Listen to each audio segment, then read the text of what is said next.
It started with a smirk. During a nationally televised panel discussion on criminal justice reform, Vice President Kamala Harris leaned into the mic and, with a pointed glance toward Representative Jasmine Crockett, quipped, "Well, I understand the passion from my junior colleagues, but experience teaches us how to govern." The room went quiet for half a beat. Crockett didn't react immediately. She held her composure, eyes narrowed, jaw tight, but millions watching from home knew what that look meant. The phrase, junior colleagues, echoed louder than any policy point made that evening. Social media lit up like wildfire. Hashtags like #JuniorButEffective and #KamalaDismissed began trending before the segment ended. Political analysts were split, some defending Harris's seniority, others warning that she had poked the wrong firebrand. Back in Washington, Jasmine Crockett stayed silent for the rest of the night. But by morning, she was already prepping a response, and it wasn't going to be polite. By sunrise, Capitol Hill was buzzing. Reporters clustered outside Crockett's office, hoping for a soundbite. Staffers whispered in corridors, watching Twitter in real time. But Jasmine said nothing publicly, not yet. Behind closed doors, she and her small but sharp team reviewed clip after clip. Not just of the panel, but of Kamala Harris's past statements, votes, and long-forgotten interviews from her time as California's Attorney General.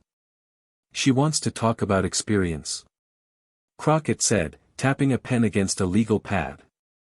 "Then we'll talk about hers. All of it." Meanwhile, Harris's team tried to steer attention back to policy, issuing a vague statement that the Vice President deeply respects all members of Congress, including the next generation of leaders. It was too late.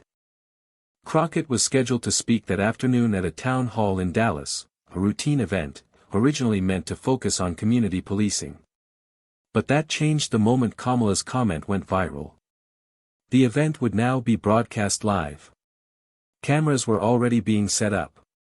And Jasmine? She wasn't going to waste a single syllable. By the time Jasmine Crockett took the stage in Dallas, the auditorium was standing room only. Cameras from every major network lined the back wall. She stood in a deep navy suit, expression composed, her notes untouched.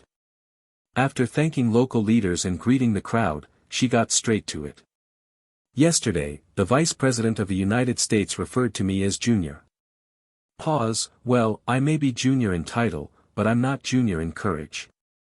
And I will never be junior in truth." The crowd roared. But she wasn't done. "Since we're discussing experience, let's talk about what that experience produced." The Vice President spent years as Attorney General in California. And what did that experience look like? Prosecuting parents for truancy.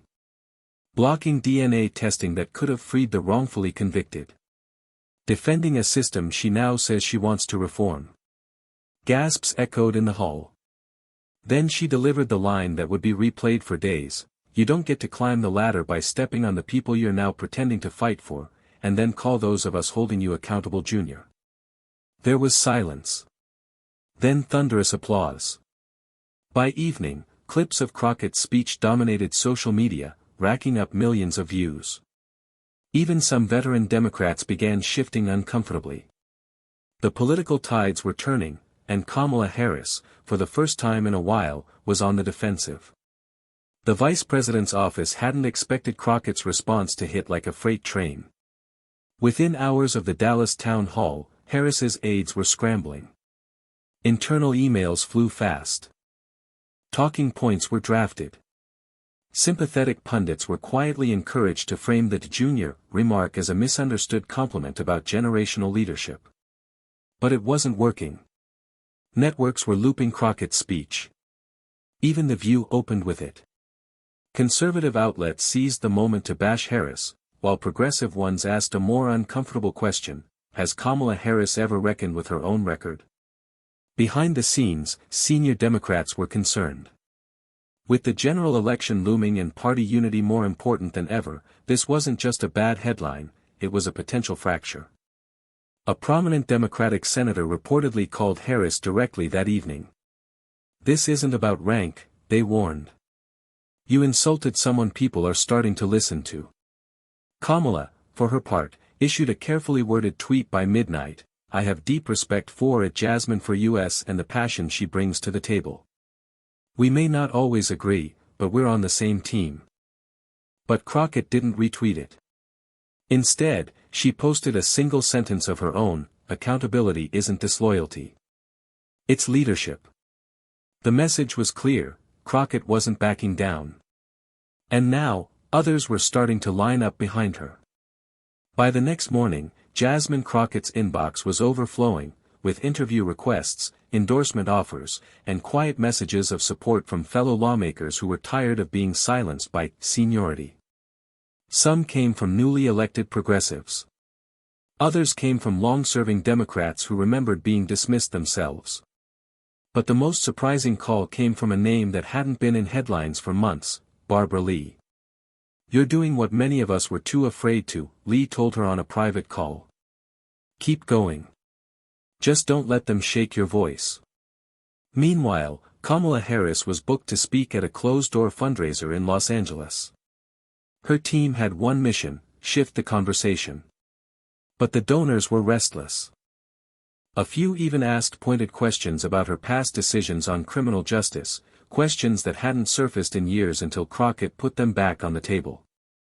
The VP tried to hold her ground, but the tone had changed. What had once been whispers in corners was now open critique. And back in Washington, something unprecedented happened. During a press gaggle on the Capitol steps, a third-year senator stepped up and defended Crockett publicly, saying, Jasmine didn't disrespect anyone. She told the truth. If that makes her the junior, then maybe it's time we rethink what senior leadership looks like. Crockett was no longer just defending herself. She had ignited something bigger. A new divide was forming, not between parties, but within one. And Kamala Harris was standing on the wrong side of it. Backed into a political corner, Kamala Harris decided it was time to strike a different tone. Her team scheduled a primetime interview with a friendly network, aiming to reframe the controversy as a miscommunication and reassert her image as a unifier. Dressed in calm pastels and seated before an American flag backdrop, Harris smiled through carefully crafted responses. I've mentored dozens of women in politics, she said. Sometimes we have strong conversations, that's how progress works. But I will always support young leaders like Congresswoman Crockett. It was polished. It was measured. But it wasn't received the way she hoped. Because just minutes after the broadcast, Crockett posted a video, not from a news studio, but her office. It was raw. Direct. No script. You don't mentor someone by minimizing them on national television. You don't empower people by rewriting your history to fit the moment. Then she held up a thick manila folder marked California AG, 2010 to 2016. This is the part we're not supposed to bring up. But if I'm junior, maybe it's time someone did. The camera faded to black. That clip shattered viewership records online. Hashtags like hashtag Crockett Files and hashtag ReceiptsDonTeli surged. Kamala's team knew instantly, this wasn't just a political moment anymore. It was a reckoning. And Jasmine Crockett had just taken it national. The next morning, Jasmine Crockett followed through. She released a digital dossier titled Justice or Just Optics? A look back at Harris's AG record. It was concise, fact-checked, and devastating. It highlighted cases where Harris's office fought against releasing wrongfully convicted prisoners, even when new DNA evidence surfaced. Her resistance to prosecuting police officers in misconduct cases. Her support of policies that disproportionately impacted Black and brown families under the banner of Tough on Crime. Each item was accompanied by official filings, quotes, and screenshots. The media pounced.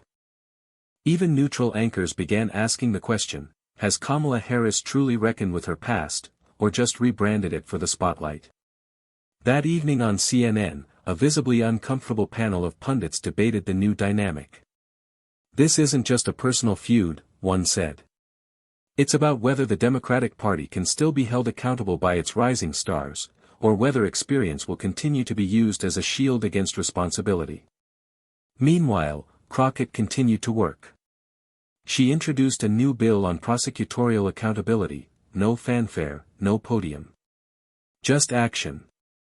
Reporters caught her in the hallway after the filing and asked if she had anything to say about the latest fallout. Her response: "I didn't come here to play rank games. I came here to change the rules."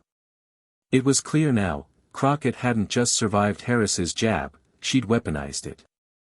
What had started as a single dismissive remark was now a deepening divide inside the Democratic Party. At a closed-door DNC strategy session, tensions erupted. Veteran leaders urged unity, accusing Crockett of airing internal grievances publicly. But a new wave of lawmakers, diverse, younger, and energized, pushed back hard. One congresswoman reportedly said, "Unity doesn't mean silence.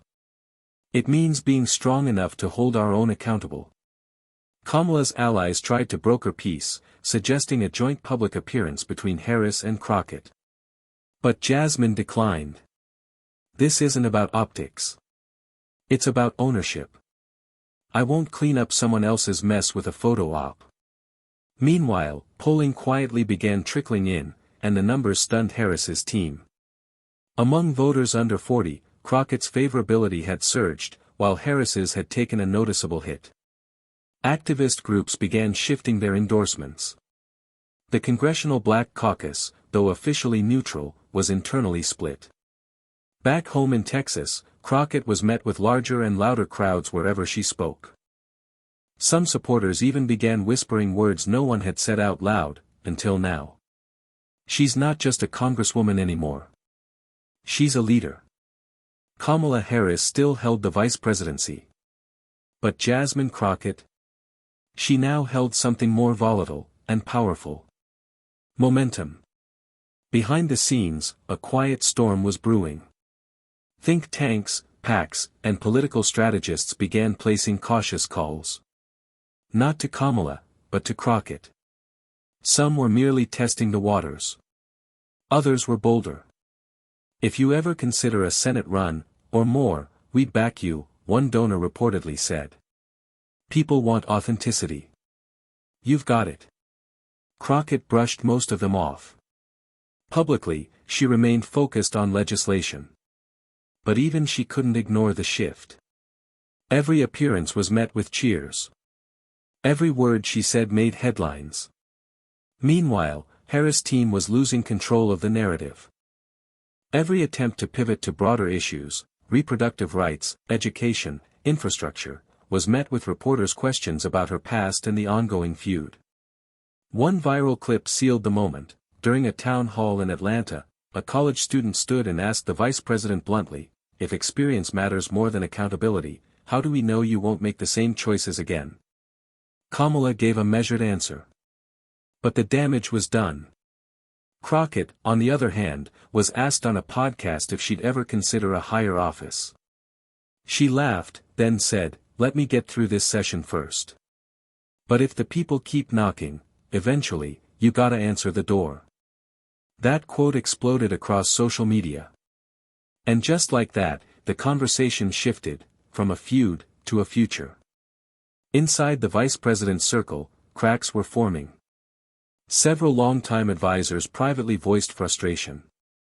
One senior aide, anonymously quoted in a Political Insider column, said, "We told her not to go off script. That junior line wasn't planned, it was personal. And now it's national."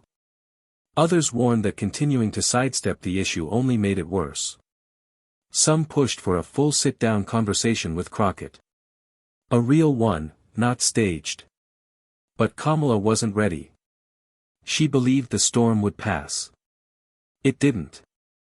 Meanwhile, Crockett's rise continued, not just in headlines but in action. Her prosecutorial accountability bill, initially dismissed as symbolic, began gaining surprising bipartisan support. Republicans backed it to look tough on corruption. Progressives backed it because they meant it. And the White House? Silent. That silence only made things louder. One editorial headline summed it up: Crockett is doing what Harris promised, and that's the problem. Behind closed doors, the Biden campaign was getting nervous. The internal memo said it plainly: this is no longer a personality conflict. It's a generational shift, and we're not leading it. As 2026 loomed on the horizon, with Senate races heating up and the next presidential cycle whispering in the wings, one question echoed through the Democratic establishment: is Kamala Harris still the future, or has Jasmine Crockett just become it? Pressure was mounting from all sides. Donors were growing restless. Polling numbers in key battleground states showed Harris's favorability slipping among younger voters and independents. Meanwhile, Crockett's name was being mentioned not just in activist circles, but in serious political strategy rooms. Then came the bombshell. A former staffer from Harris's tenure as California AG released a sworn affidavit detailing internal resistance Harris allegedly showed when her office was advised to reopen a wrongful conviction case. The document didn't prove legal wrongdoing, but it reignited national scrutiny on Kamala's past in a way no public statement could diffuse. News outlets swarmed. And Crockett? She said nothing. No press conference. No tweets. No victory lap. Instead, she showed up in Detroit for a community forum on housing justice and took the stage with grassroots organizers, quietly, without cameras. Just policy and people. That silence spoke volumes. One late-night host joked, Harris brought a press team to a fight. Crockett brought the receipts, then walked away like a boss. Even inside the White House, allies of the president were reportedly weighing options. There was talk of reshaping the ticket, or at the very least, softening the vice president's role in public engagements. The message was clear: Crockett wasn't chasing power. But power was chasing her. And Harris, once the heir apparent, now looked like someone clinging to a legacy being rewritten in real time.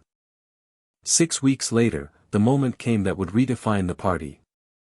At the Democratic National Committee's annual leadership summit, Jasmine Crockett was invited to give a closing keynote, a slot typically reserved for seasoned veterans. The crowd buzzed with speculation: would she go after Kamala again? Would she run?